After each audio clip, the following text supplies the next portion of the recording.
9-10వ తరగతి పిల్లలకు అబ్బాయిలకు అమ్మాయిలకు 3,500 రూపాయల సంవత్సరానికి, అలాగే 5వ తరగతి నుంచి 8వ తరగతి విద్యార్థులకు బాలులకు 1000 రూపాయలు, బాలికలకు 1,500 రూపాయలు సంవత్సరానికి అందజేయడం జరుగుతుంది.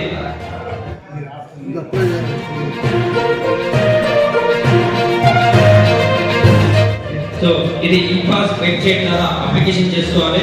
దీనికి కావాల్సింది caste, income, bank account, Aadhaar card, school bonafide. ఈ యొక్క డాక్యుమెంట్స్ ని ఈపాస్ వెబ్సైట్ లో కనుక అప్లై చేసుకున్నట్లయితే జిల్లా ఎస్సీ వెల్ఫేర్ అధికారి గారు ఈ యొక్క స్కాలర్షిప్స్ ని శాంక్షన్ చేస్తారు.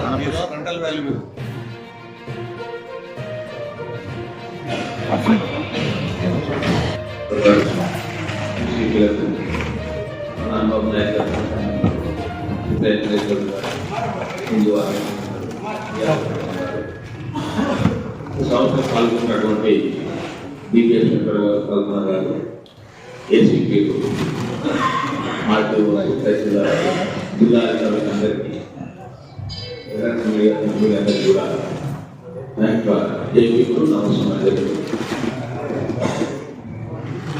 సమావేశాన్ని ప్రారంభించుకునే ముందు పరిసర అధికారులందరూ కూడా బయటకు కదా అందరు కూడా సభకు ఇంట్రడ్యూస్ అవ్వకుండా అక్కడ స్టార్ట్ చేసి అక్కడికి